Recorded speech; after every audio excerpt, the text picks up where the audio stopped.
Ideals like peace, freedom, and justice, they get packed up, but we can all go home. Well, I'm not going home. I'm gonna get on my boat, and I'm going upriver, and I'm going to kick that son of a bitch bison's ass so hard that the next bison wannabe is gonna feel it. Now, who wants to go home, and who wants to go with me?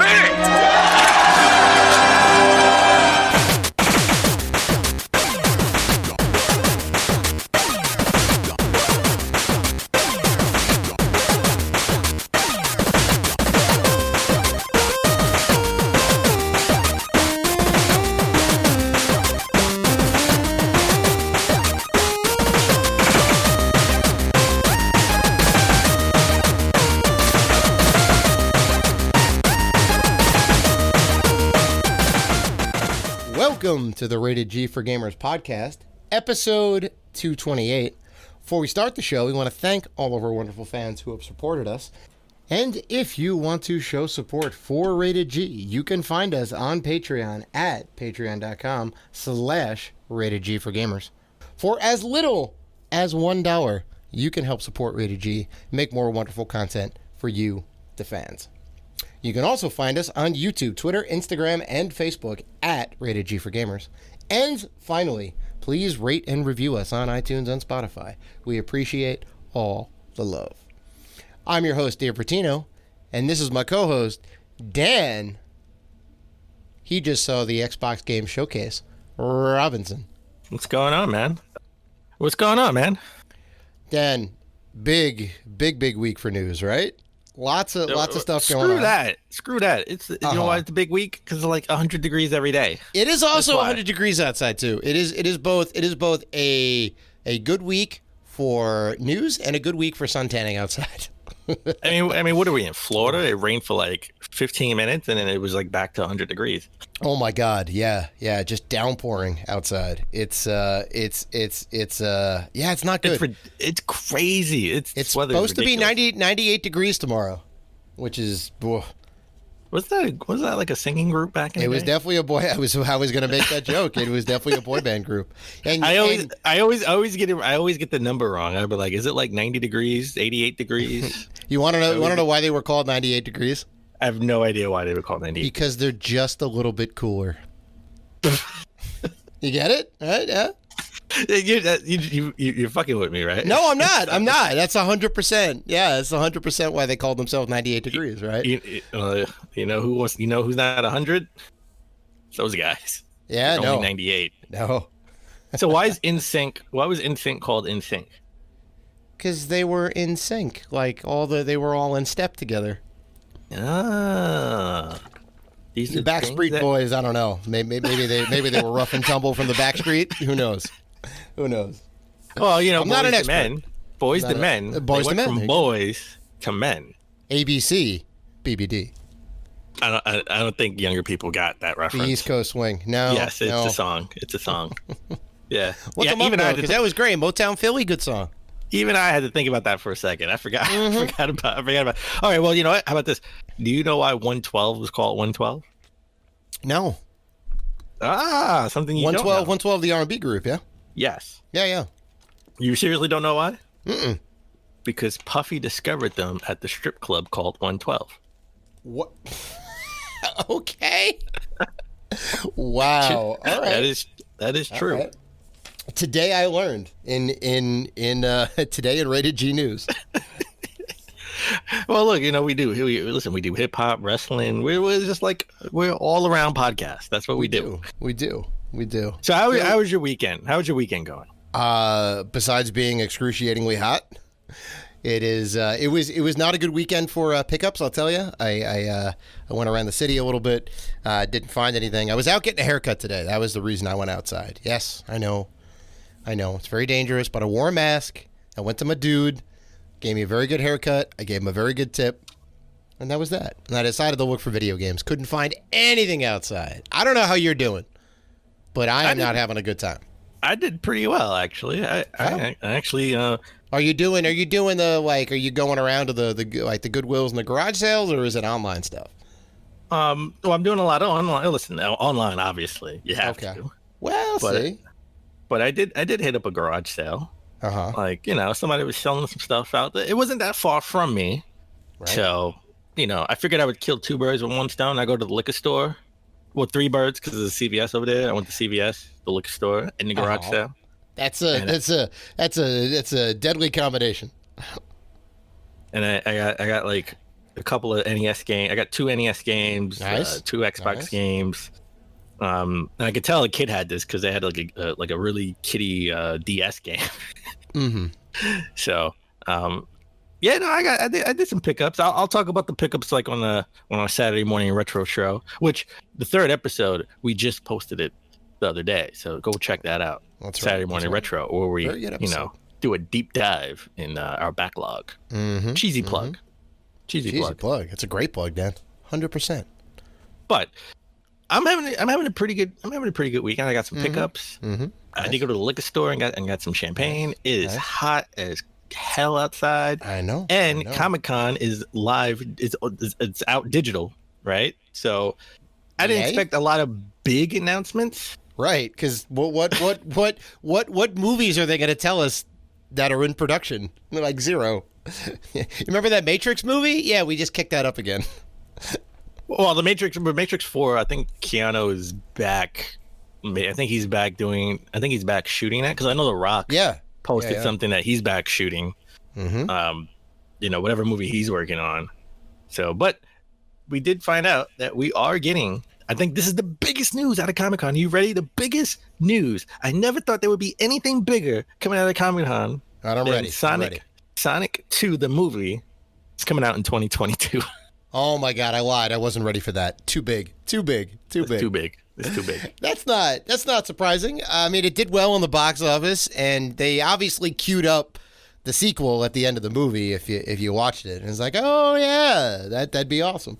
So this is cool. We're gonna get to see Tails, right? Just like in the video game. He pops hopefully out Knuckles. in part 2. Hopefully Knuckles. Yeah, they had the echidnas in the first one. He was running away from them, I think. So it's a good possibility we'll see the trifecta. I'm excited. I don't know about you. I will hold out until I see the story. Oh my God, you liked the first one though, right? I did. Well, I went in with very low expectations. Of course, right. But you were pleasantly surprised, right? I thought it was pretty good. Yeah. I didn't think it was terrible. It would be on the low end if I had to rate it on the Dave scale. It was okay. Or it was on the okay. low end. Wow. Yeah. I was entertained. It wasn't masterpiece cinema. It wasn't like Citizen Kane or anything. But it was a fun, enjoyable time. You know what? Spider-Man: Homecoming and a high end. Okay, so I can't put them both in the same. Jesus. Can't put them both in the same bracket. So critical. Jesus, you're like Roger Ebert. I'm a tough critic. I'm Simon. From there you American go. Idol. Yeah, you're Simon from American Idol. Yeah, I'm not impressed. Beyonce, I'm not impressed. I'm just not. I don't see it. Right. Well, all right. So I mean, we got the one big announcement there, but well, look, there were some other things that I just didn't think there was anything that was crazy big. I mean, I'm not really into toys and action figures, even though some of them look pretty cool, and I would love to buy like maybe one. Sure. But if you're like a toy collector, they had a lot of stuff that they shown. Ninja Turtles, new Dragon Ball Z figures. Yeah, that makes sense. That makes sense. Panels, right? I'm not much into panels though.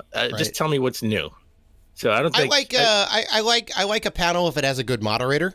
I really don't care about fan questions, to be honest. I'm gonna be a little brutally honest.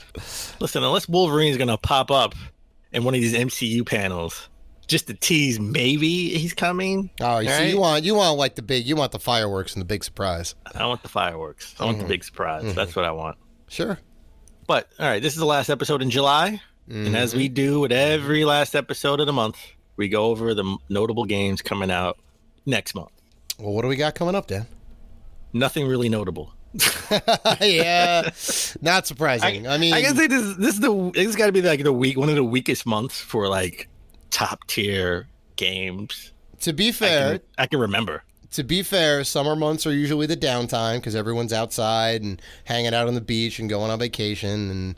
So it's that coupled with the zombie apocalypse, right? And it's kind of a double-edged situation. So some stuff's being pushed, and a lot of stuff is being pushed. But... yeah. So, all right, the game that everybody's been waiting for, coming out August 7th for the PS4, Xbox One, and PC. Not Stadia, funny enough. Yeah, this would be a good Stadia game. Fast and the Furious Crossroads. The game that everybody was wild on at the Game Awards. Now I know you're joking. Wow, I totally forgot about this game. Remember, it was delayed. I think it was supposed to come out in April. Yeah, vaguely. Wow. Yeah, I don't think it's going to do that great. Even though I think it could be really good, but... I think the last Fast and Furious game I actually bought was for the Wii U. Yeah, I know they had that arcade one that was kind of cool. It was kind of like a Cruising World type thing. That was kind of fun, but yeah, I don't know. I don't think this is going to do that well. I take that back. Fast and Furious, the last Fast and Furious game I have is for the PS2. Well, there you go. No, it came out. They came out. They had like a Fast and the Furious DLC or something like that for Need for Speed. No, it was for Horizon. Forza Motorsport? Horizon 2. Yeah, okay. Forza Horizon 2. Yeah, because I have it downloaded. That was actually really cool. You got to play with the cars from the game, and you ride around Italy, I think. Yeah, so I mean, like, that was kind of cool. But it was really just a Forza game with those cars in it. That was the only thing that. Like, yeah, Vin Diesel. Nobody was in there. No. Yeah. They just had the name. They just used the name in the cards. Same day. That looked good. Same day, coming out August 7th. Talking about Horizon Zero Dawn is coming to PC. You know, that they have to be kicking themselves now for the little badge that says only on PlayStation. Not really. Not anymore. Nah, not really. I'm just saying. They're like, we got this game. You can only play it here, and now it's on PC. Well, you can only play it here for console. Well, I mean, all right. Sure, it's a Sony game, but all right. So the actual biggest game coming out next month for PS5, Xbox Series X. Those versions are probably not going to be out next month, but will be out next month. PS4, Xbox One, Stadia, and PC. Yeah, everything. August 28th, and that's Madden 21. There you go. The perennial franchise returns. Cool. I mean, fun. Well, interesting note on this is that they are incorporating the changes to the Washington football team, which is the current name of the Washington football team. They are no longer the Redskins. Washington right now. Yeah, it's just called the Washington right now. Yeah, a temporary name for the year, and they'll come up with something else next year. Yeah, I mean, I thought they were going to go with like the Warriors or the whatever, but now they have to print up, because by all means they're going through with the season. So they have to make all these jerseys that are temporary for the time being until they decide on the real name. I kind of thought, I don't know if you like heard any of the proposed names for the Washington team, but I did think the Warriors was kind of cool.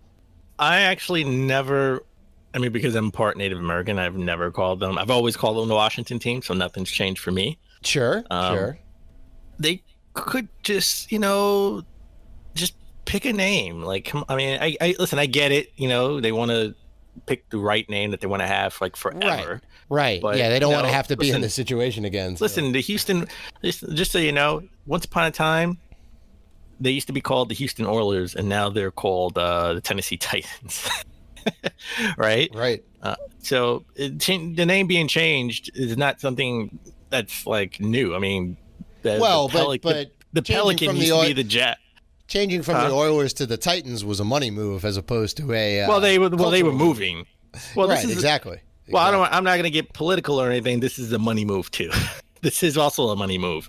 I mean, sure, yeah. At the end of the day, it is also a money move, right? Sure. But I don't know. I mean, I like the Warriors. I think the Red Tails was another name, named after the Tuskegee Airmen. I thought would be kind of cool. Those were kind of pretty high, and like people did some mock-ups and they threw some stuff online, and I'm like, that looks like I can guarantee you one thing: the name that they actually pick, we haven't heard it yet. They're probably not going to pick any of them. Really? You don't? Oh, all right. I'm not saying I like or dislike any of those names. I just think they're not going to pick. They're not going to. You think they're going to come up with an even better name out of it, and like I think they're. Well, as a Giants fan, I think they're going to come up with a even worse. They're going to come up with a terrible name. We're going to make fun of them as we beat them. Oh no! I really want them to have a strong name because they've had a horribly racist name for the longest time. I just want a name that it's easy to say off the tongue, as I say the Giants beat the Red XYZ. Giants beat the Red Tails. So the Giants beat the Warriors. Beat the Warriors. Yeah, right. Giants stomped out the Warriors. That'd be kind That's all. So. That's all. All right. Also coming out on the 28th, Project Cars 3. That's coming out for PS4, Xbox One, and PC. Not Stadia. And, well, wow, the same day, August 28th, Wasteland 3. Yep. PS4, Xbox One, and Stadia. Didn't you play Wasteland 3 at PAX? Oh, yes. Very excited about Wasteland 3. That was the basis for the Fallout franchise. Wasteland was kind of the first in the series, and then Fallout was kind of like a spiritual successor to that game, which is like kind of neat. So you see some elements in there, and then they decided to bring back the Wasteland franchise, and they made Part 2, which was great, and now Part 3 is going to be in the snow-capped mountains. So I'm pretty hyped. I'm pretty hyped for that game. Out of all of these games, Wasteland 3 is the one I'm going to get. Okay. Out of all of these games, are you ready? You're not going to get any of them. I'm not going to get any of them. Yeah. Well, I already own Horizon Zero Dawn. Well, so do I. Yeah. Otherwise, like, that'd be a nice proposition. Like, I'll wait for I don't know if Fast and Furious is going to have a physical edition because to me it feels like this is something that's just going to be digital. But yeah. I'll wait for Fast and Furious and Madden to be in Goodwill next year. Oh, well, for $3. And Project Cars 3 and Wasteland 3 will be buy 2 get 2 free at GameStop. You're gonna be waiting a while on those two. Yeah, there you go. No problem. Waiting a while on those two. No. Wasteland, I'm super hyped for. Yeah. Well, another game that's gonna be waiting a while is Final Fantasy VII Remake Part 2. Mm-hmm. I don't know if that's actually gonna be the name. It would be weird if it wasn't. It should be. I don't think it cannot be that. The first one is Final Fantasy Remake. I feel like they're going to call it something else. I feel like they're going to go do something weird and call it something else. But we did learn that Final Fantasy VII Remake Part 2 has entered in full development. They're kicking it into high gear right now. Don't know if that means they're all still working remotely. Or what that mean, or what it actually means, how they're working, but they're definitely working on it now. So that means we'll see it in 2025. No, because they have the engine already. I don't think it's going to take as long as the first one did. I would say realistically, like March of 2022. Wow. Okay. All right. I feel like this is Price is Right. I'm going to say May of 2022. Oh my God! You just said 2025. Get out of here. I'm gonna say May of 2022. May of 2022, right? Yeah. Oh, because this last one got delayed. We're not gonna be in the zombie apocalypse forever, Dan. We're gonna get back. I'm just saying, May. I'm just gonna say they're gonna probably announce it. Oh my God. For like the end of 2021 or January 2021 is gonna get delayed until May of 2022. Yeah. I mean, I hope it comes out. Hope it comes out next year. Oh, you mean December of 2021? January is not too far away. Yes, January of 2022 is gonna be announced for like January 2022, and we're all gonna get hype. And then like in November, they're gonna say, "Yeah, we're gonna delay it until May." I hope you're wrong. I hope it's a holiday game next year because that'd be awesome. But that would be probably awesome. Probably not. Yeah. So Dave, as we always try to start the show but epically fail, what have you been playing? Oh, Dan. Well, I'll tell you what I beat. And I'll tell you what I'm currently playing right now. That is The Last of Us and The Last of Us Part 2. So you beat both of them? I beat the first one. I'm in the second one now. Gotcha. But how far are you in the second one? I'm not that far. I got to town as the other girl, Abby, I think. Yes, Abby. Yeah, okay. I got to town as Abby. Oh yeah, you are definitely not far in the game. I mean, I just got the game. I just beat the last one, which I beat the last one in record time. I beat it like in a week. So I definitely wasn't playing around with that game. And how'd you like it? No spoilers. Well, the game is from 2013. It's 7 years old at this point. I think we got to put like a 10-year embargo on things. We got 3 more years before we can spoil that's it. insane. That's insane. 3 more years. 3 more years. I think we can safely talk about this. It's not like it's a month out. I won't talk about 2 because I don't know about 2. I've only played the beginning of it, but I will. Kratos shows up in part 2 at the end. He surprises everybody. No. I will say I really liked the story elements of the first one, and the interactions between Joel and Ellie were great. I understand what Joel did at the end, but I don't. It was the selfish thing to do, 100%. I see why he did it, and I'll say that. All right, I'm gonna say when I saw the ending for part 1, again I knew why he did it, because if I was in his position, I probably would want to do the same thing too. But logically, you would let her make her own decision. Well, and she did though, right? Because she was on that table. They weren't. The Fireflies weren't like murderous. All right. All right. Wait. All right. Listen, we're gonna get into spoilers. I think we got to get into it. We're gonna get into spoilers for like for 7-year-old game. 2 minutes. 2 minutes. I think we got to get into it. Fast forward. Okay. Fast forward if you don't want to hear spoilers in The Last of Us. Right. Okay. First 5 minutes. The first one. Yes. Okay. All right. So let's. She was already unconscious. Okay. Uh-huh. She was unconscious already, so she couldn't make a decision whether she wanted to give her life up or not. Joel went in. I guess is that true? Yes, she was unconscious. When the firefighters found him, she was already knocked unconscious. Oh, I guess so.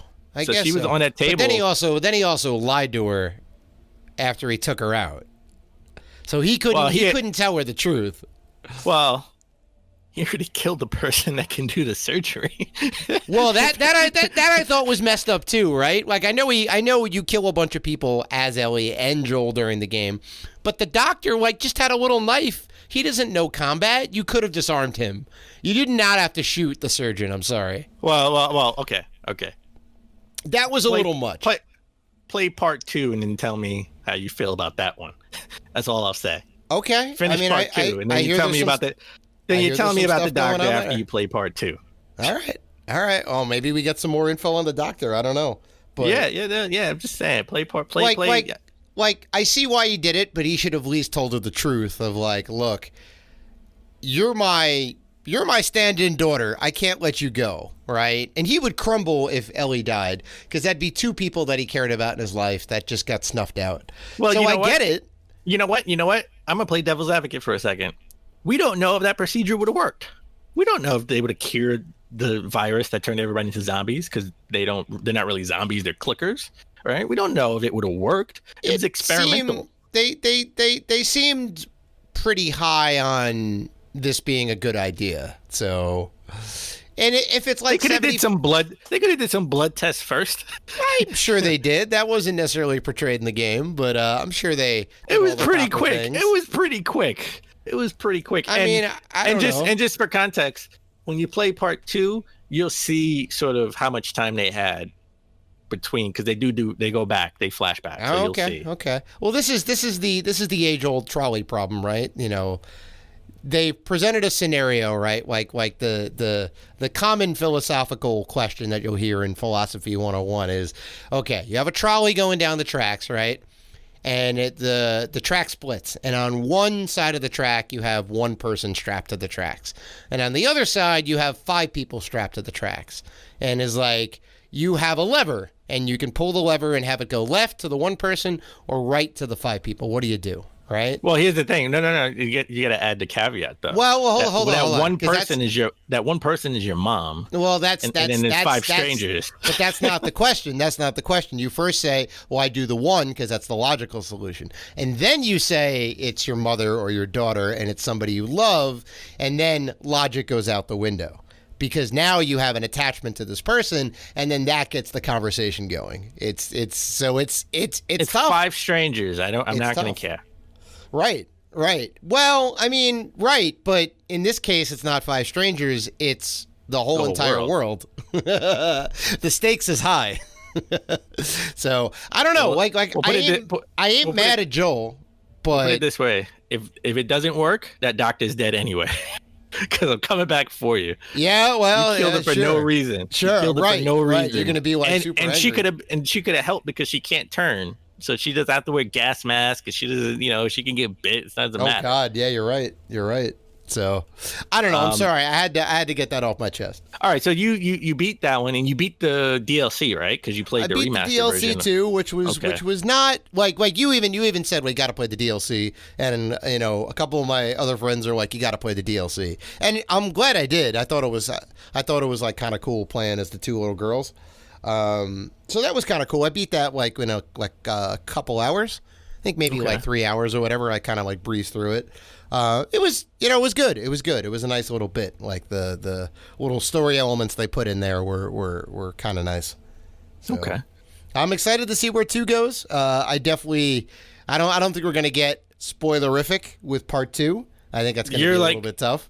But you're like an hour or 2 in. You got like another 18 hours. Oh yeah, no. It's a bit of a long. Not even 18. You got like another 23 hours to go. Yeah. Well, we'll see. I can at least talk about how I feel about all the middle parts because I know it's a little divisive with some people, but yeah. Okay. Mm-hmm. All right, well, So what about you, Dan? I know we were talking about The Last of Us for the last half hour. You want to talk about? All right, spoilers over. Yeah, spoilers over. Back to the regular show. I know. We talk about beating games. I just beat Ghost of Tsushima. Nice. On PS4. Wow, that was quick. It was about 14 hours. Mm-hmm. The main storyline. Mm-hmm. I gotta say, I love this game. This is like a samurai Red Dead. I could see that. Big open world with like the Japanese Bushido aesthetic. Sure. We play games very differently, right? Like you like to play them on hard or normal. And I like to play them on easy or normal because I want to fly through it. Because I'm kind of a glutton for punishment. Yeah. Yeah, but I'm a glutton for punishment in a different way, right? I may be playing it on easy or normal, but I'm not one for upgrades or crafting, right? Mm-hmm. So, I think I told you before we recorded, like the last boss, like the big boss battle, which you have to beat him like 3 or 4 times. It's not like you beat him once and that's it. You got to it's like a multi-part thing. Yeah. Okay. Yes, okay. you beat him once in this setting, and then he moves to the next setting. Right. I see. Okay. Cool. And yeah, so that's how it is. So you gotta, I kept dying, and thank God they don't let you. Thank God this is not like an NES game because they would probably send you all the way back to the booth. Right. Oh, they let you start at that part of the the game. Yeah. Nice. Yes. So I was stuck on the 3rd time I had to beat him. Okay. The first time was I wouldn't say easy. The first time was challenging, but I got through it quickly. The second time I got through it with the skin of my teeth. Third time I died like 10, 12 times. Mm-hmm. And then the 4th time I died like once or twice until I got the sort of a strategy down. I'm a glutton for punishment because I don't like to upgrade or craft anything. And you have like every time you parry or you like you actually do kill someone that's like trying to walk away, try to get away. You get like a circle, which sort of you can use that circle when your health is bad. You can replenish your health with that, right? And you get like 3 or 4 in the beginning, right? Or you get like 2. And I upgraded a little bit just because you can't help it. That's just how the game is. It upgrades you as you progress a little bit, right? Mm-hmm. And I got like 3 or 4 circles, and it was really tough to beat the final boss with like 3 circles and like medium health.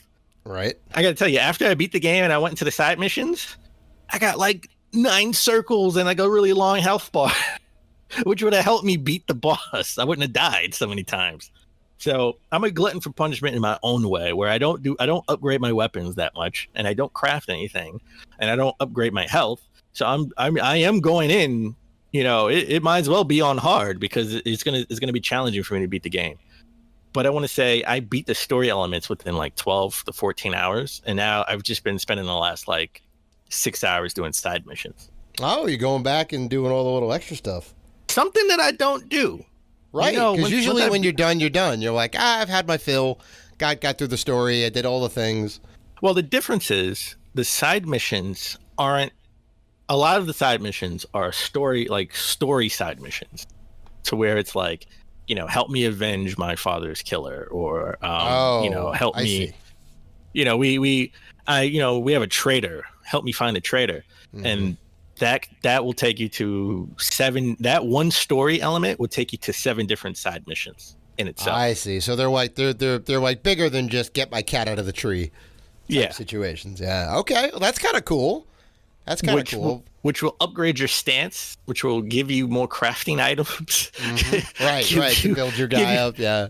Give you little weapons, and I got more circles. I can't think of the name. I keep saying circles. I can't really think of the name of what it is, but sure. Maybe it's a lotus blossom or something. I don't know. Well, no. The circles. I forgot what they actually call them in the game. What it's called in the game, but health packs. Let's just call them health packs for now. Okay. Yeah. That you can use when your health is low. I'm upgraded so much at this point where I was like, oh man, I could just go to those last few boss battles and just easily destroy them. Nice. So yeah, man, it pays to explore. It does pay to explore, but I'm impatient. I want the story. I'm interested Trust in me, the Dan, story I know. element. I know. But that's friggin' awesome. I think I may have to wedge this game into my play schedule, partially because you're so high in it. You like Red Dead and you like Spider-Man. I love Spider-Man. I do.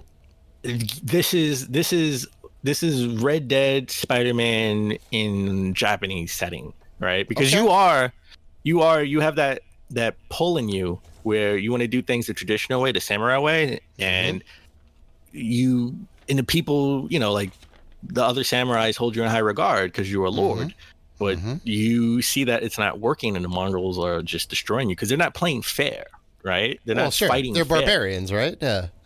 While you're fighting fair, they're not fighting fair, so they're beating you. So you want to go, and you have a nickname, you're Ghost, because you're sneaking in, you're doing stealth, and God, I love doing it stealth. I never thought I would ever say that in my life. That's a first. The stealth is really good, right? Okay. And you feel you're conflicted inside because you're like, this is what you grew up on, traditional samurai, but traditional samurai, you do it face to face, like the old trope they used to say, do it like a man, right? Whatever. Oh my God, that's that old stereotype. It's like you do it face to face. You don't do it behind their back, because that's the samurai code. Otherwise you're a ninja code, which is completely different, right? Ninjas stalk in the shadows. Samurais are, noble, and they battle you on the battlefield. And it's like, are you ready? I'm ready. All right, let's go. But you're building your reputation now. So the more you build your ghost reputation, you could be fighting 8 guys and you'll come in and kill like 4 of them, and 2 of them will run away because you're Ghost. Oh my God, it's the Ghost. So that does it sort of helps. It helps in battle too, because I've seen a lot of guys run away because I'm the Ghost. Nice. Okay. Well, you sold me, Dan. You've sold me. No, 100%. Get the game. Right. It is buy the game.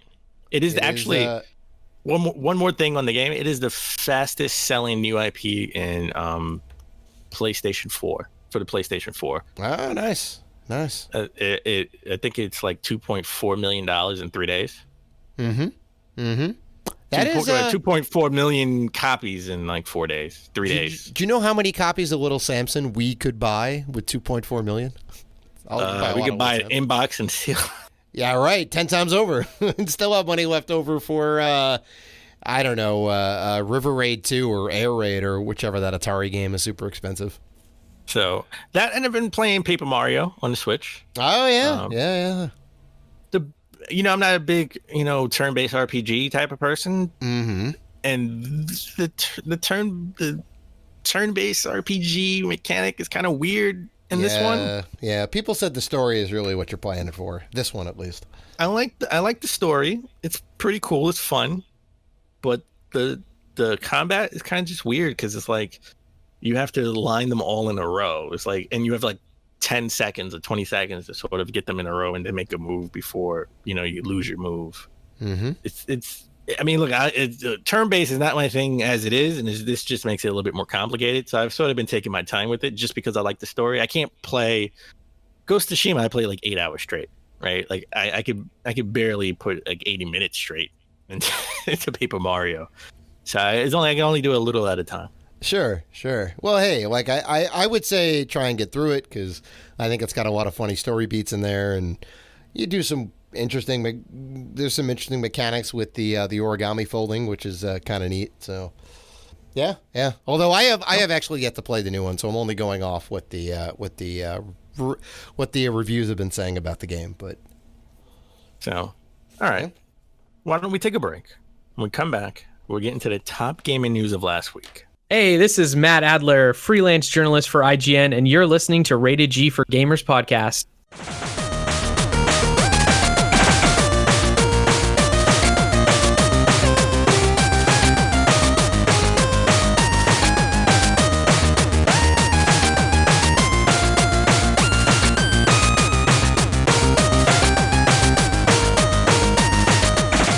And we're back.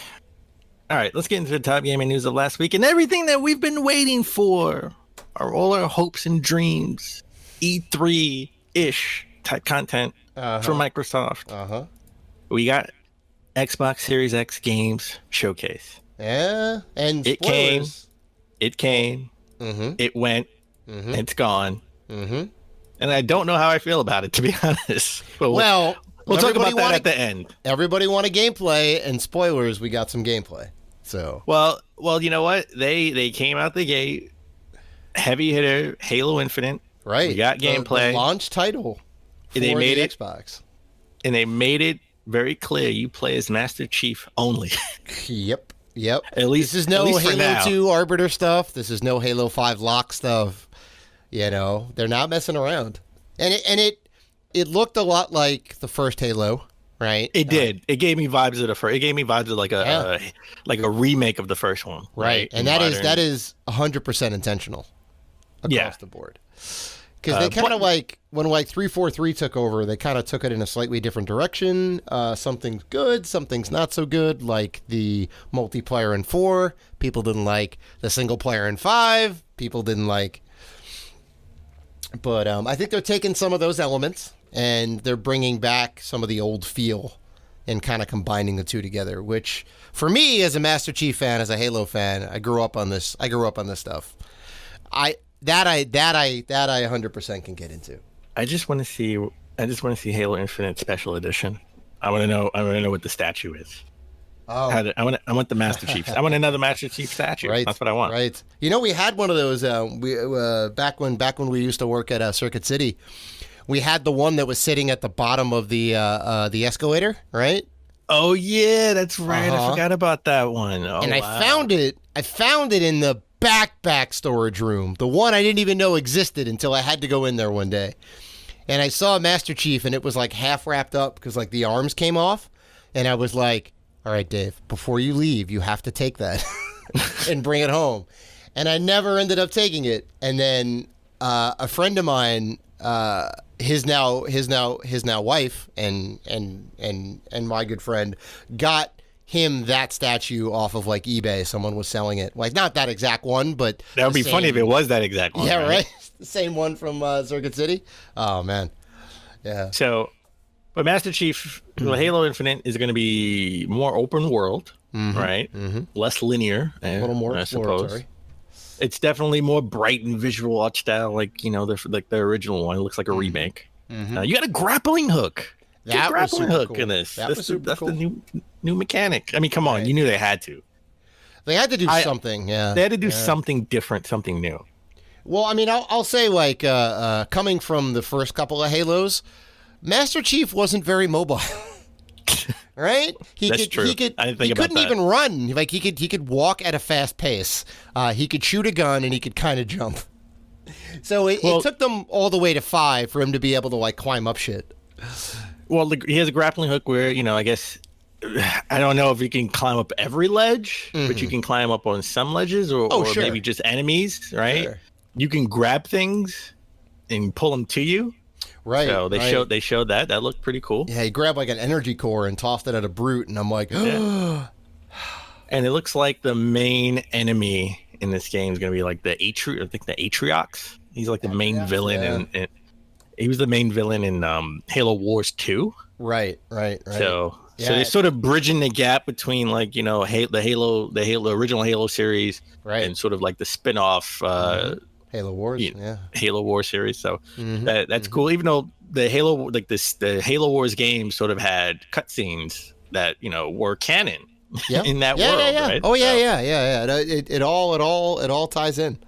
They said it's gonna be a flawless 60 frames per second across the board, no drops, hopefully. And they want to support it for 10 years. So they want to make this sort of like a Destiny type of thing. They said they have no plans on making a Halo 7, hence the name Halo Infinite. Yeah, I don't know if that's the best way to put it, because Destiny's got a big grind. That's true. Maybe like more mission based, like they'll just keep adding more missions and more missions and more missions, or like, because I don't know, like I wouldn't want to play the same like mission, like kill this tower over and over again. But I guess in the way that they're like continuously adding new content to it, and you could maybe do the missions in any particular order, maybe like that could be kind of cool. I could definitely kind of get behind that. I don't know if they're going to support it for 10 years, but they'll support it for the life cycle of the Series X. That's 10 years. When it comes to the Xbox Series Prime, I already named the next console. Look at that. Look at that. You took that from me. I just combined it. I made it better. I took what you. I don't think you made it your better. idea. No, I took this your one idea, should have made been it called better. the Prime. This one And I made it should have been better. called the Prime. Well, when they have the Series Prime, The Series Prime doesn't make any sense. the Series Prime. It's gonna be the Series Prime. Maybe. Then they're gonna have Halo, Halo Blaster Master. I don't know. They're gonna have the next Halo game. Well, what'd you think about because we got like a good 15 minutes of like raw. I was gameplay. hyped. I was hyped just to see the grappling. The grappling hook got me. I'm not gonna Grappling lie. hook was cool. Yeah. When I saw the grappling hook, I was like, something different, something for me to use. Another way for me to kill enemies. I did think. I will say this. I thought about this one in the back of my head, but I was just so hyped and happy, I guess, to see Halo. It was like, it kind of looks. The graphics kind of don't look that great. It's not bad, but not like next. It didn't look next gen. Well, But I was just in my mind. That was like in the back of my mind, I should say. I was just hyped to see Halo. But sure. a lot of people online criticized it for looking like a last gen or early current gen game. Right. So I saw a lot of that criticism too. Everyone all over the board, YouTube, Twitter, everyone's taking to social media outlets, and a lot of people are comparing it to Halo Reach, which is a 10-year-old game at this point, right? Since Halo's coming out this year, it is 10 years between them, and like I see what they're trying to get at. But like a couple things, like you mentioned the 60 frames per second, which is not something to just toss aside. Like that's a constant 60 frames, right? This game is going to be running at 4K, which is amazing. And the scope of the game is very wide. So where they're not wrong that the game looks a little bit flat and kind of maybe like not really super dynamic lighting, but I mean, everything is lit accurately. It's got this global illumination on everything, but yeah, like some of the shadows don't look that great, and like some of the gun detail people said didn't look that great, but it has realistic shadows on there, more or less. Like it is lighting more realistically than Halo Reach was, where a lot of that stuff was just baked in. So it like when you looked at it, it kind of looked nice, but it wasn't realistic. So it's kind of a trade-off. I feel like it's going to get even better, right? They're gonna tweak some stuff and add some more stuff in for the Series X, and I think when it comes out, people are going to be happy with it, right? Aaron Greenberg works for Xbox. He's a GM for Xbox. He sort of we were doing an interview and with Alana Pierce for Inside Gaming, and he sort of said, "Look, I get it. But you guys wanted to see gameplay. It's hard because we're all working from home. Nobody could have foreseen, the zombie apocalypse. So, if we knew that, we would have had it ready ahead of time.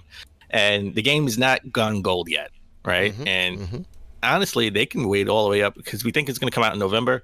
They can wait all the way up until launch because they can put out a patch, and then you'll see all the detail you want, right?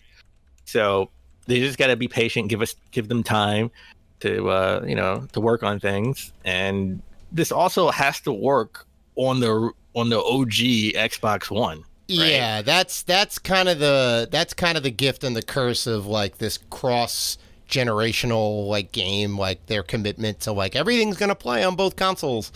You gotta kind of build for the lowest common denominator, at least to have a decent playing experience. And yeah, it sucks. I think if there was no last gen baggage, it would do a lot better, right? They'd be able to kind of like push it to the limit. But I don't know. Like I was still pretty hype on it. I was not down on the graphics per se. All right. As I'm watching it, I wasn't down on it at all. It graphically that was in the back of my mind. Sure. But my hype for it overshadowed that. The hype outweighed the right. Yeah. Okay. So, I see where you're coming from. Yeah. I see where you're coming from. All right. Let's move on. They showed a lot of games. And I'm not going to hit every game, but I'm going to hit the highlights, like the high points. All right. At least for me. We got State of Decay 3. Yeah. I was kind of when I saw this, because she's like in the woods and there's a wolf and she's like yelling. Yeah. And I was like, I have no idea what this is. This is exciting. What is this? And then the wolf is dead and some mutated deer is eating it. And then it starts screaming just like she was screaming. So I guess she was screaming to show the wolf that she's like a mutated person to scare it off. Right. And I was like, State of Decay 3. Don't know if anybody was asking for that. But I sure wasn't.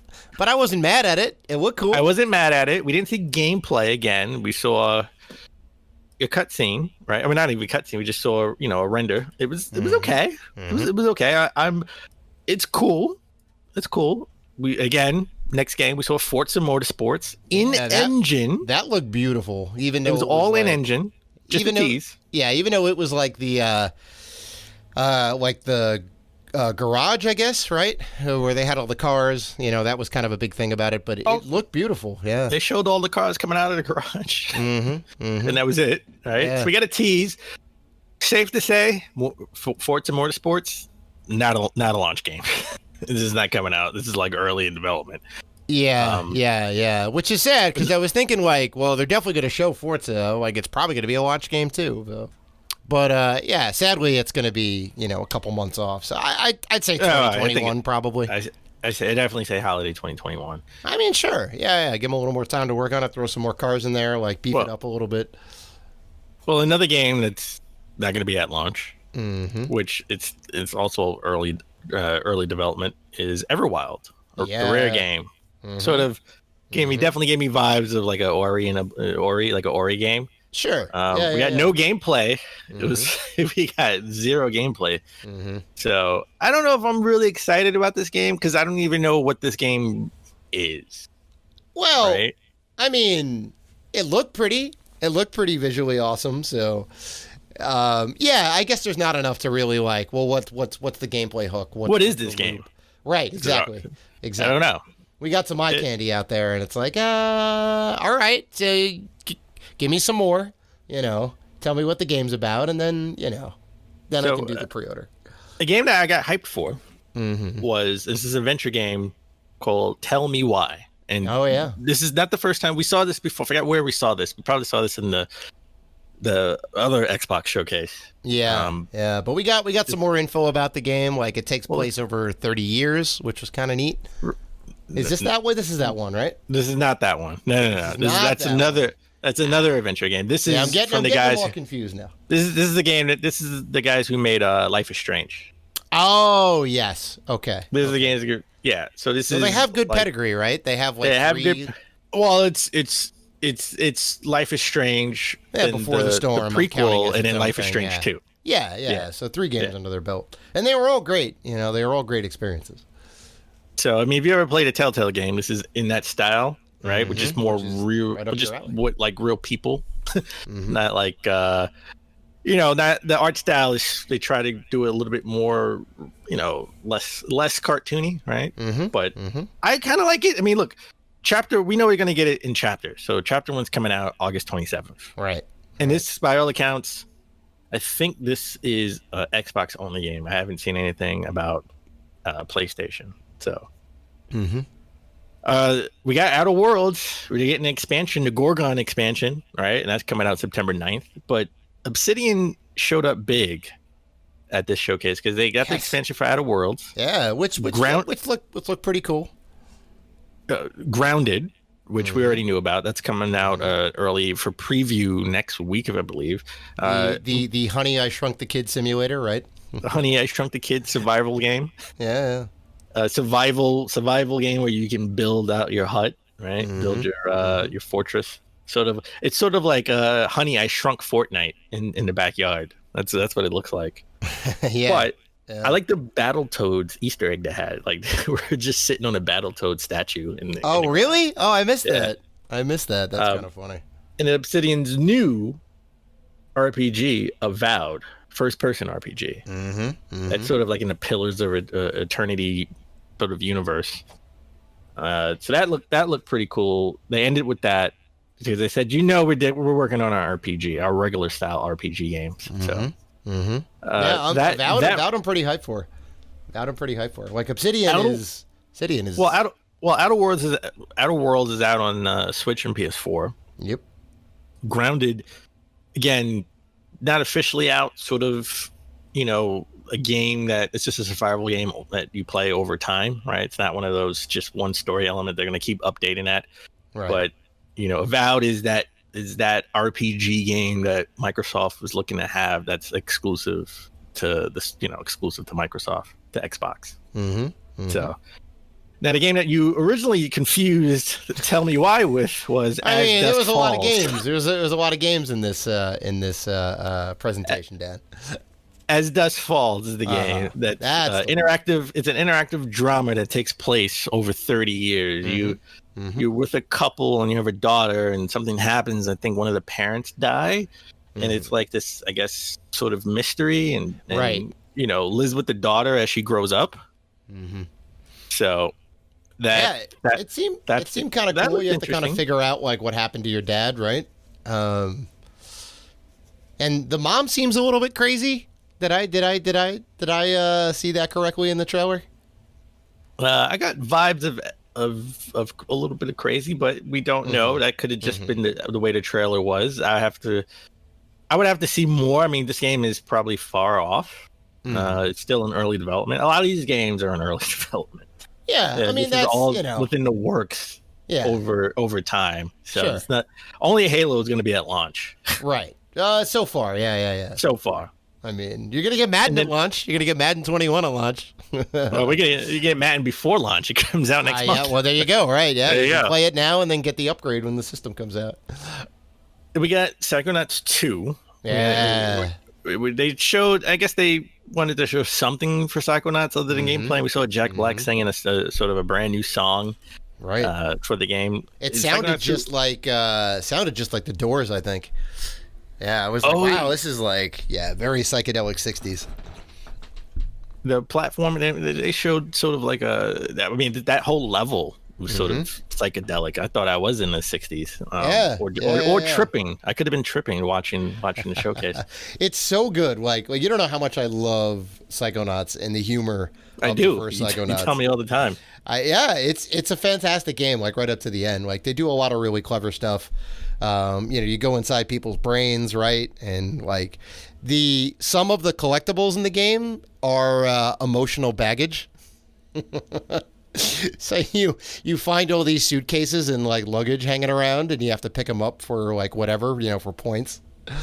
It's too good. It's too good. So I'm like super hype. Well, the game was supposed to come out in the holiday of 2020, but it's been delayed until 2021. I'm definitely getting this game for the PS4, just because. Any reason or? Just because I got Hellblade on a PS4 too, and I got Outer Worlds in a PS4. All the companies that Microsoft bought that you're just trying to stick it to them. I don't understand, Dan. You really just want to stick it to well, it. no. Listen, let's say they make, let's say at the end of the, of this generation, well, next generation, they make, like a top tier game, or like, oh my God, Obsidian and Double Fine. They got these great games. I'm like, yeah, I got the last game they put out. Oh my God. On the competitor. I got it for the PS4, baby. Okay. So we got that. Speaking of, I talked about Halo turning into Destiny. Yeah. We got Destiny. We got Destiny 2. They gave love to Bungie in this conference. All the expansion, Destiny 2, all the expansions, all coming to Game Pass, including the new expansion, Beyond Light. Beyond Light, coming in November. Yeah. So which means also that it'll all be forward compatible on the Series X. That is correct. Yeah. Right. So that's good stuff. Well, I'm not really a Destiny guy, but I respect that they're still putting new content out for it. So. Well, you're not a Destiny guy, but I know what type of guy you are. You're a Tetris guy. I am the Tetris guy. I am not a Tetris guy. I'm the Tetris guy. It was kind of weird. It was kind of weird to see Tetris at this showcase. I'm not gonna lie. It was like Tetris Effect Connect coming out in holiday 2020. Why? Does it not feel like an Xbox game? It was just weird that they would talk about Tetris Connect, right? It was just a little weird. It's like, this doesn't seem like it should. It didn't fit. It didn't seem like it fit the showcase. I mean, I think I see what you're saying, because Xbox has this kind of like, we're all about first-person shooters and multiplayer and this and that, and non-quirky games and a little more grounded in reality. I think they have that personality, or that they kind of give that off. And PlayStation's a little more, is a lot more Japanese friendly and does a lot of quirky things. And well, Tetris Effect, you like nominated Tetris Effect. It's amazing. The VR version for the PlayStation for Game of the Year. It's amazing. The game is fantastic. I'm not saying it's not amazing. I'm just saying, like, it to me, it's like, when I think of Tetris, I think of something handheld or the VR version. I don't think of Xbox. So it's just weird, yeah. Like, well, I'm in the showcase. I'm super hyped because the Tetris Effect on the PlayStation wasn't really multiplayer so much, and this has like a bigger multiplayer component to it. So I think that's super cool. Like, there was some online stuff and whatnot, but it wasn't fully fleshed out. It was really single player in the headset, and then you're good, and like that's about it. So I'm excited for these new Connect features. They showed new Genesis Phantasy Star Online 2 coming out in 2021. This is also will be out on PlayStation. A brand new MMO. How often do we get to say that? Not often. No, the MMOs, like the Battle Royale games are the new MMOs, right? Everyone's doing a Battle Royale game. Yeah. Nobody's doing MMOs anymore. So this was like their one. This was their one Japanese game, right? Yeah, that's the Japanese style game. Yeah, correct. Now that I think about it, you're right. From a Japanese studio with Japanese aesthetics, art style, gameplay, sensibilities. Microsoft has always had a problem trying to break into Japan and those in that shore. So I'm sure this was a concerted effort to say, "Hey, bring your game over here. We need something." Yakuza Like a Dragon is still stuck on Xbox too. Oh yeah, that's right. Well, that's coming out for both, right? Yeah. Well, no, it's right now. It's I think it's coming out for both, but it's definitely coming out on Xbox first, maybe. Right. I think I read somewhere on IGN or Polygon, like Yakuza Like a Dragon is stuck on Xbox right now. That was also probably a big concerted effort to do that, right? Yeah. A game that the next game sort of confused me, because I thought I was looking at the next Call of Duty game. Yeah, right? It did look like generic first-person shooter, yeah. But it's from Remedy, and it's called Crossfire X. I legit thought for like a good 15 seconds, I was like, this is Call of Duty? This is the new Call of Duty game? Wow. Because we still haven't seen it, and which is kind of crazy. At this point, we know what's coming out, right? We would know any other year. We would know what's coming out this year, what Call of Duty we're going to get this year.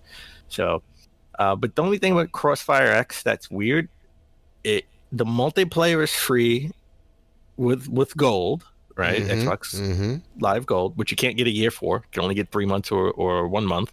as of right now. But the single player will not be a part of Game Pass. Only the multiplayer.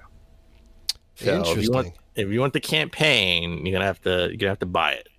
So that's actually kind of interesting because the multiplayer is going to be funded by microtransactions. Like that's how that's working out. But you can't. I mean, I guess you could fund a single player campaign with microtransactions, but they're probably trying to separate the two. And I guess single player would be $20-$30 maybe, and the multiplayer free. Like, it's interesting concept. I feel like this game should have been hyped more, right? It's Remedy. It's sort of a Call of Duty style first person shooter. Sure. I felt like this game should have had more pizzazz, right? More hype to it. Remedy it just was like an afterthought. Remedy did 3 good Max Payne games, right? Like they have a pedigree. Among other I like things. Quantum Break, and I liked Alan Wake as well, right? Yeah. I mean, they're not bad games by any means. And when you talk about games that aren't bad or franchise that's not bad, they ended it. They ended it with what I knew was coming. The worst kept secret. Fable. We're getting a new Fable game. It's so early in development. They don't even know what the game is yet. All right. So we got the Metroid Prime 4 treatment teaser here. Screen. Yeah. We got the logo essentially. Yeah, man. Look. I'm not gonna shit on the new Fable. Lionhead Studio's not doing it anymore, so maybe it'll be good. It did look very pretty, like the pre-rendered CG and all that. Like the little clip that we saw looked beautiful. So it could be great. It will be great, Dave. It will be great. All right, we'll see. I mean, it was just called Halo, so. Or not Halo, Fable. It was just called Fable at that. Well, they're rebooting it. They're gonna reboot it. It's not gonna be Fable 4. Good. They need to reboot it. It's gonna be just like God of War, just with the humor and yeah, right. The Fable aesthetics, right? All right. What are your final thoughts on the show as a whole? What would you give it as a whole? Like, you want me to go first in this? Okay. How did you enjoy it? Like, did you like it? Great. Did it I thought it was meet great. Expectations? I thought it was great. I thought it was great. Okay. I thought it was great. Okay, I'll go ahead and explain a little bit, right? So they had the June conference, which did not go well. It was in May. It was a May conference. Okay, May. It was the May conference, right? It was a budget. It was a budget at home, low rent presentation, and they did their best from their seats, right? From their living room and their office and whatever, and it showed, right? They tried to put it together. They showed a lot of games, but they didn't show a lot of gameplay, and everyone criticized them for that. We criticized them for that, and also the presentation. So Microsoft said, okay, don't worry, we're going to do something in July. So they came out the gate. They said, look, we're going to show Halo. Came out the gate with Halo. Yeah, they were criticized for no gameplay. They said, look, here's 15 minutes of gameplay or 10 minutes of gameplay. So I'm like, okay.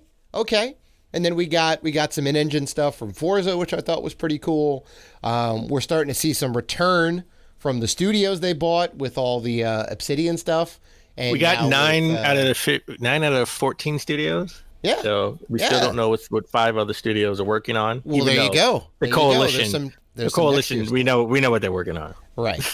Coalition's always working on Gears. They will never not be working on Gears. Just like it's called the Coalition. Yeah, exactly. So there's still some stuff we haven't heard from, but a lot of those studios are now paying off. I was starting to wonder, like, well, what did you buy these studios for? What are they making? So good to see a lot of stuff there. It looks like a nice round of games. Like there's some games here that were shown in the first one, which were more cross-party stuff.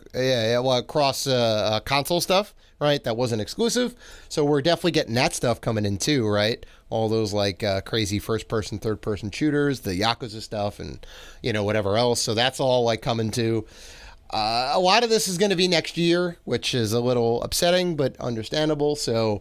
We got Halo. I think it looks solid. We got that at launch. Got a bunch of other things that look kind of cool. We got some new stuff. The Fable thing people are hype about. Wasn't my thing, but I'm glad they're keeping the franchise going, I guess, right? They own the property, so Yeah, it was pretty high. And we had Tetris, which was very unexpected.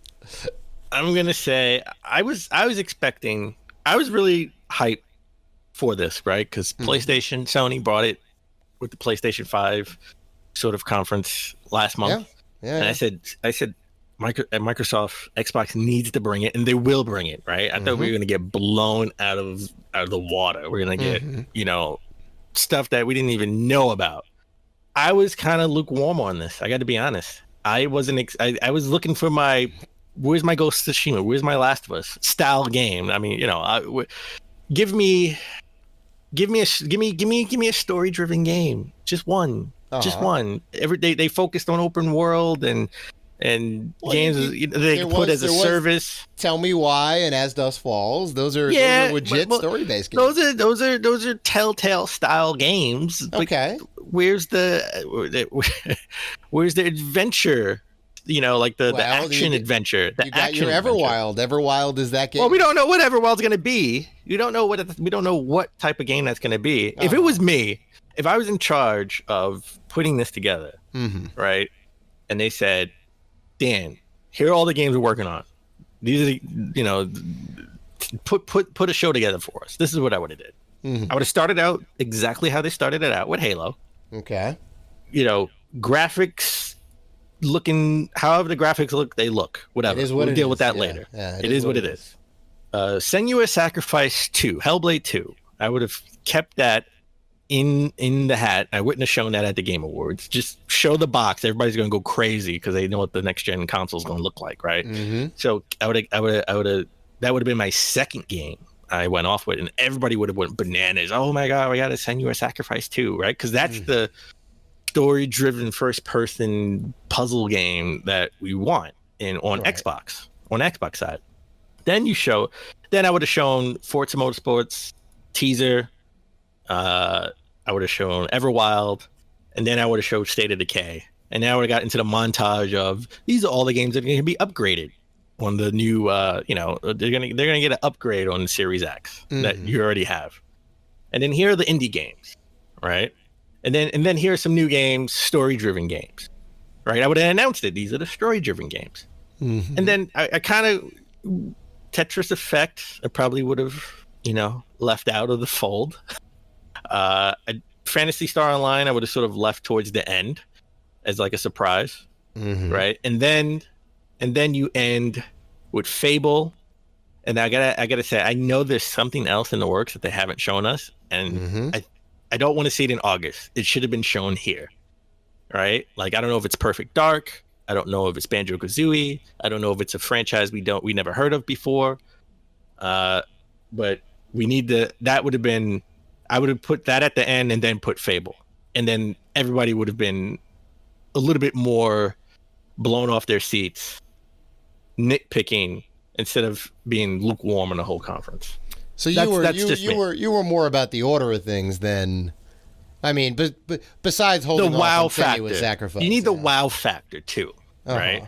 That's why, if you want to show something, show Tetris Effect at the Game Awards. Look, Forza was pretty wow-inducing, right? Like if that's in engine, and it's like, woo. I know, but it was like 5 seconds. Like we didn't get any gameplay.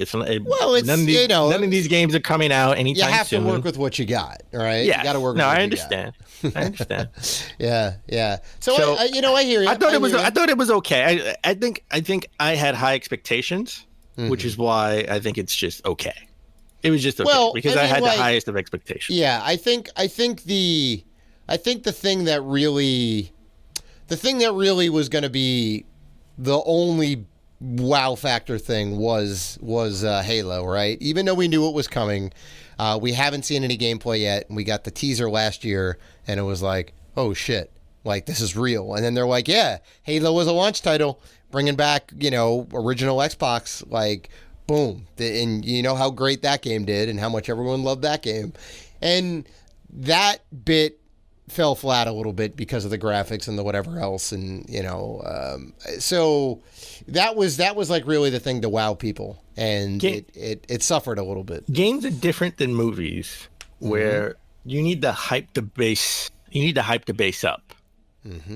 Right. And you need and in movies, nowadays movies are sort of taking that same roadmap to do the same thing as to hype their base up, right? Like Comic-Con, every Comic-Con, well, exception of this one, Marvel's announcing, the different phases, right? Something we don't know. These are the movies that are coming, that are in the works. We're gonna get a new Blade, right? Like, and it's like hyping the base up. Something that we didn't know about, surprises, and that's what games like. That's what we need, right? So I think again, E3, they should have held the heavy hitters. They should have held Senua's Sacrifice. I think they let that cat out the bag too early. That should have been held for this, and I think that's just one more game we're surprised about, and people are like, "Oh, okay, good." I mean, I hear you, but then what are you talking about between the Game Awards and what would have been E3? Right? Easy. The box. Xbox. The same thing that we were talking about before. The box. No one's talking about Hellblade. Okay, we talked about it that day, but from the Game Awards to now, everyone has talked about the box. Well, no one talked about Hellblade. They talked about Hellblade in the beginning, and then they forgot about it. It was all about the box. It gets you in the news cycle, right? It gets people writing articles and whatever, because it's like, well, Sony's got nothing, but Microsoft has something, right? Yeah, we got the box. Listen, showing the box would have went a long way.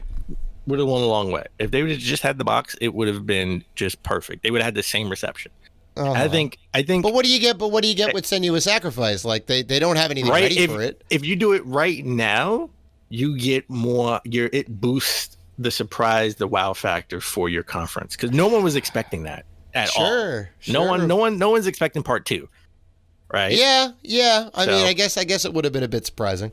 It would have been surprising. Like, oh wow, we wasn't even expecting part 2, and it's coming. Like they're working on it, and it looks great. You want to talk about something that looks great? That looked amazing when they showed it at the Game Awards. Well, that didn't have any gameplay though. That was rendered stuff.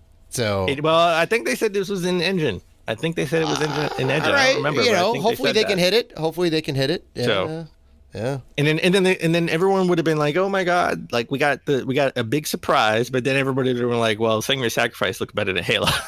Everybody would have been arguing that, right? Right. So Yeah. Anyway, I thought it was okay just because I had expectations. But this guy. Let's stick with Xbox. We've talked about it in the show where I think Xbox, if anybody's gonna go third party, it would be Xbox, because they're really trying to go games as a service, right? With Xbox Game Pass and Project X Cloud, right? Streaming. But Phil Spencer said recently that it's unlikely Games Pass is going to switch or PlayStation anytime soon, because the competitor platformers really just aren't interested in having a full Xbox experience on their hardware. Right. So this like we were kind of talking about this a little bit before the show, and it was interesting, right? Because like Microsoft wants to do this games as a service thing, right?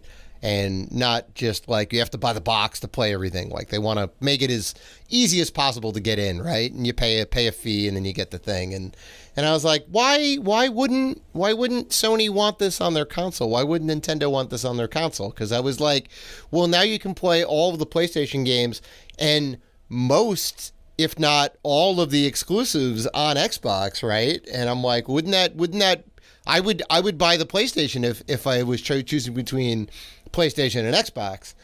And and you brought up some good points on the matter, right? Well, look, if Xbox has Batman, right, why would you buy it on the PlayStation Store to give PlayStation money when you can just download it on your PlayStation from your Xbox Game Pass account? Right. Yeah. I mean, that's like a fair point. Like I was taking it from the angle of, well, it's probably going to be a lot of it's better for the gamer. Don't get me wrong. It's better for the gamer, but it's not profitable. Oh, well, no. I mean like game selection wise, like you're guaranteed to get first party games, which would never be on PlayStation, right? You're never going to get Sea of Thieves on PlayStation. But with the Game Pass, you would, right? So I was kind of taking it like that. But as soon as they start having third-party games on their service, you're right. Why am I going to pay $60 for the digital version on PlayStation when I can just stream it for $15 a month as part of the a la carte package, right? Or the bundle package or whatever it is. So, not to mention, you also said like PlayStation can't do quality control, right? Or Nintendo. Yeah. I mean, especially Nintendo. I think PlayStation or Sony would be a lot more amicable because they kind of have the same line as Microsoft in terms of what can and can't go on their platform. Yeah. Nintendo's very like, we need to maintain our squeaky clean image, more or less. So yeah, but looks like it's never going to happen. So we're only going to get. Never say never, but it's definitely not happening anytime soon for this generation, at least. Right. So let's shift gears to PlayStation 5. Mm-hmm. They killed it in June. I can't wait to see what else they said they have a lot more in store, and they hinted to sort of like a state of play in August. Mm-hmm. Right. So let's see. Maybe they partner up with IGN/Gamescom, since IGN's partner up with Gamescom. Yep. And put out something. We'll see. And we talked about them ramping up orders. Like they expect to have at least 10 million, consoles ready for launch, and like 2 million controllers, DualSense 5 or DualSense keeps calling it DualSense 5. But it looks like you can only Sony's buckling down. You can only pre-order one per household. Yeah. So smart move. It kind of sucks. Well, this comes into play of how many of the digital versions and how many of the disc versions will they have ready, right? Is it 50-50, 60-40, 70-30? Because if the discless version is the only one that's left, I'm not going to buy it. Right. Day one. I'm not going to pre-order it. Right. Well, right. that has nothing to do with the limit one per household, right? Well, I mean, just saying, if it's sold out, right? And the only thing that's left is that. Well, taking it from the standpoint. That's going to stink no matter what. That's going to stink no matter what. If I want to buy, what if I want to buy one of each? I can't. Well, then you got to wait. You don't need both of them. Like you want both of them. Dave, you only need one of them to play PS5 game. Dave. Let me tell you something very important. Okay. All right, very important. I'm about to get schooled here by Mr. Right. 1D Robinson. I'm gonna put my glasses on for this one, just so I'm laser focused. I mean, I got my goons. They grabbed you. They bring you into the room. This is no longer a classroom setting. I don't know where we are right now. I'm sitting. Yeah, we took the blindfold off. Okay. I'm lighting a cigar. Okay. Don't ever tell me I don't need both consoles. Oh my God. I need both consoles. Okay, you don't need both consoles. I need both consoles. You can get the next gen console next year in like a couple of months. It's not going to be that long of a wait. I need both consoles. To do what? For one to collect dust on the shelf and one to be the one you play? Because that's what's going to happen. Why not have upstairs when I play all the PlayStation Plus games? Yeah, and why not have in the game room? Look. The positive note on this, and the reason they did it, is because they want everyone to play it. They want to curtail scalping. This will definitely help, right? 100%. Yeah, I don't think there's any household that's really gonna be detrimented by only having one console, right? You have 2 kids, 3 kids, 4 kids, buy them 3 or 4 controllers. They can all play the multiplayer game on the one console. They're good. They're good. I mean, they can only pre-order one per household, but how it happens when it actually comes out for launch, right? Like the launch day, will they limit it to only one? 100%. Yeah, 100%. Okay. One per customer per purchase. Now, you could try and game the system and go to 2 different Best Buys and then try and buy it that way, which is fine. Just make sure you don't have one underneath your arm already. Yeah, that's true. All right, so let's shift gears. Let's talk about Nintendo real quick.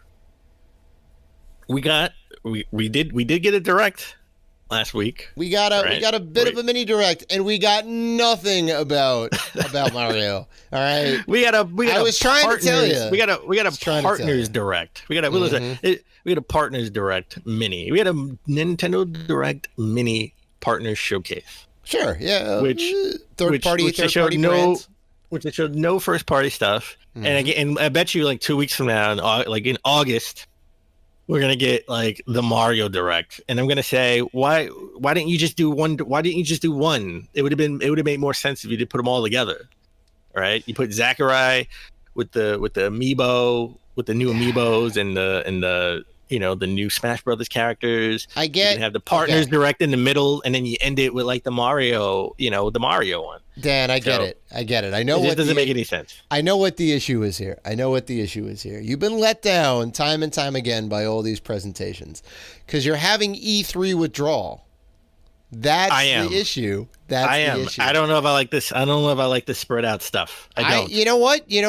I hear you. We don't get the big 5-day spectacle. We don't get to do the marathon of shows, which I look forward to every year. I do. We I don't love get that. to go through all that stuff. We don't get to do we can grade this one and grade that one. I miss all that too. But you gotta temper expectations in the age of the zombie apocalypse. Oh my God! You want to talk about temper expectations? Listen to what we got. Okay, we got Cadence of Hyrule. Yeah. We talked about 3 DLC packs. Right. Right. One of the DLC packs is just music. Uh-huh. It's just music. Well, that's right? cool. it's in-game music. Yeah. It's cool. It's getting a physical edition, which is going to be released that is October fantastic. 23rd with all the DLC packs. Mm-hmm. I'm with you on that one. I'm cool with that. I'm so glad I didn't buy it because I'm so glad I didn't buy it too. Yeah. And then we got Rogue Company, just like a shooter that's running on a Switch that no one really cares about. Yeah. We got WWE. We got WWE superstars playing WWE 2K Battlegrounds. Right. A game that we already know about. We already seen. Yeah. I'm getting it on the Switch. I don't need to see the New Day playing as John Cena and Andre the Giant. Yeah, but they're so personable. They're so happy and personable. Like I love. And then we guys. got. And then we got Shimigami. I can't even. Shin Megami I'm Tensei. so upset. I can't even say it. Tensei. Tensei Shin Megami 3, Tensei 3. and for the remaster for 3, and then 5. Brand new Shin Megami Tensei. Yeah. Well, they're not brand new. They're old games being. No. 5 is brand new. Oh, 5 is brand. I see. I don't know. 5 is brand new. See, there you go. You're sleeping on this, Dad. 3 is a remake through and through. Well, 3 was on the PS2. I believe so. Yeah. Yes. Yeah. So, I know they're not your jam necessarily, but Not my jam. I'm getting into them. Like I came into the whole Persona / Shin Megami Tensei world kind of late, but I'm digging all this stuff, so I mean I can kind of get behind it. But that's like they showed 4 games, one of which we knew about already. Well, actually, one is just here's a physical. One of them is out already, digital. Yeah. One people are already playing. Right. There was the second one people are already playing. The third one we already knew about. Yeah. And then the fourth one is a remaster of the PS2 game. Right. And then all right. The version 5, I get it. V5, brand new. Mm-hmm. I got it. Right. Yeah. But this was disappointing. This was just disappointing. This I can agree with you on because it's like, oof. Not a lot of meat on the bone here. Not a lot of meat on the bone. This was, I gotta say, because I had high expectations for the Xbox conference, and I was super hyped for the hour notice of the Nintendo Direct because it came out at like midnight. Yeah. The Direct was coming the next day at like 9 in the morning, right? And I woke up and I was like, "Oh, there's gonna be a Direct today," and I was super hyped. Right. I was kind of let down last week. I'm not gonna lie. I was kind of let down. All right. But lastly, another major bombshell came out of Comic-Con. G4 Network is coming back. They're making a return in 2021. NBC Comcast is bringing G4 back. What? You're that excited for it? What? Well, I mean, somebody. You sound shocked. Shocked. Somebody canceled the network because they're like, this can't sustain itself, which was sad because I did kind of like G4 and that was like in 2013, 12? I think it was maybe. Like Yeah. Side story. I met Adam Sessler at the launch of Halo 3 at the Best Buy on 42nd Street. And Joe got to go because he was covering it for some European gaming website. Don't ask, but he was doing journalism for a little bit, and he was like, "You want to go? Like, you want to go with me? Like, you can be my camera guy." And I'm like, "Oh yeah, sure." And like we get into the thing, right? And I saw my old boss from he used to work in the store in Chelsea on 23rd, so we were chatting for a little bit, and I was like, "Oh yeah, cool." And I was like, come on in, do what you got to do. And he let us like walk around and all that. And we were standing next to Adam Sessler. So I'm like, Joe, come here. So I held up my phone and I was like, it's all right. You're listening to, you're watching G4TV. We're 1G better, right? And I was dying.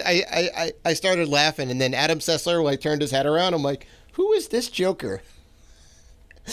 I was like, you really said that statement? Yeah, I said we're. I said to G5. Yeah, I'm like this better. This is Joe Shagan for G4TV. We're 1G better. And Adam Sessler just turns his head around, and I'm like, oh hey, I love what you do. I meant it as a joke, but I didn't say any of that because I was like, So, all right. I think I waved my hand. All right. So they ceased operations December 31st, 2014. Okay. Yeah. So it's been 7 6 years later, bringing it back. 7. Yeah. So they're bringing it back. Jeff, I watched the stream with Jeff Keighley. Mm-hmm. He was playing Ghost Tsushima. First time he played the game. He was terrible, but I'm not. He was very entertaining. Mm-hmm. But he said someone in the chat asked him about G4.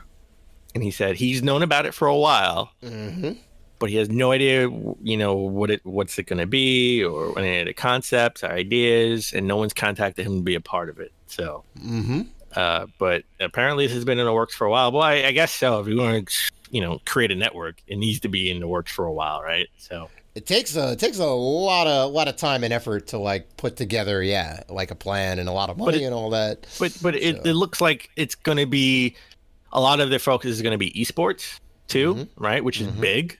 So if they're going to get like exclusive rights to have like esports on their channel, it's something that can be appealing to a lot of people. Well, let and me ask you. especially if NBC Comcast will own it. So if they link it under that umbrella, like to the Peacock service, right? You get all your G4, shows or whatever. Right. So right. it could work. It could work if they integrate it. I mean, everyone's trying to get into gaming, right? Everyone's trying to get into gaming. Right. Well, how do you feel about it being like a network TV station? Well, a cable TV station, I guess, in this case. If they have compelling shows, I would watch. I'm not going to watch for esports, right? That's a different audience, and that's big. Yes, I get it. 50 Cent owns the esports team. I mean, sure. Robert Kraft owns the esports team, right? Sure. So if Robert Kraft, esports is definitely big, but I mean, that's a subset of the gaming culture, right? It's a lot of money right now, and they ESPN has presentations of esports and whatnot, but you can see games anywhere, right? You can see them on YouTube, live stream, Twitter, Twitch. They're all over the place. Like you can see an esports game, right? I don't know. I don't know if having exclusive they would have to have for this to work. They would have to have some type of exclusivity with certain maybe with like the top esports teams or leagues or something like that. Yeah, right? See, maybe they're showing tournaments. Like I don't know if like the London Spitfire is on the level of the Patriots, let's just say, in terms of like fan fervor, right?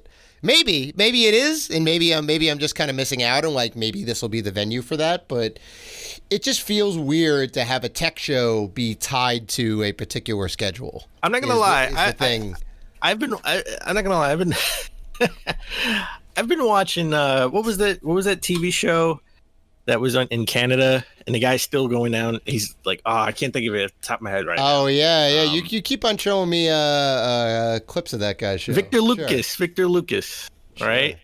Victor Lucas, he was partnered up with the guy from the Amico, the guy who owns he's the president of Amico. Right. Tommy Tallarico. Tallarico. They had that show that was on from like 97. Electric Playground. Yes. Yes. You're welcome. He still uploads those old episodes from like the late 90s, early 2000s, and mid 2000s. And I love watching it now. Yeah. Right? Well, that's a nostalgia trip, though. Like, it is a nostalgia trip for me because that was like my era or our era. I think you would enjoy it too, watching them do game reviews. And I think that's one thing I love watching about it, like the game reviews. Sure. I've definitely seen some clips and all that of it. Yeah. You know what I get a kick out of? Real quick, I get a kick out of seeing they're working on like Star Wars: The Old Republic, and they have the big CRT monitors, and they're like, "Yeah, this is cutting edge technology. You're gonna love this when it comes out on the Xbox, on the OG Xbox." Right. And it's like, wow, we've come a long way. We've come a long way. Yeah. And to see them bash Dreamcast games. Like I watch an episode and they're like, this Dreamcast game sucks. So like I love watching that stuff. And if they have a version of that someone else can be nostalgic for 20 years from now. Right. And it's like, I used to watch this back in back in the early 2021, early 2020s. For me, it would need to be like Game of Thrones level. Like, this is amazing. This is an amazing review show. I need to watch it. Like, it's the best. So basically you saying that Rated G should have a show on the G4 network. That's exactly right, Dan. I'm saying the Rated G podcast needs to be on G4. Gotcha. And I think on that note, G4, come at us. Come on, we'll work with you. That is the end of our episode. That is episode 228 in the books. It was a jam-packed episode. Went over a lot of stuff. Still more to come this summer. So let's see what next gen is ready to give us. If you guys want to interact with us, and we know that you do, you can find us on Facebook, Twitter, Instagram, YouTube, and Patreon at Rated G for Gamers. Also, we are part of the Gaming Podcast Alliance. Check out all of the fine podcasts featured on there if you're looking for more gaming goodness at gamingpodcastalliance.com. So, please listen, like, rate, review, and subscribe. And as always, keep gaming.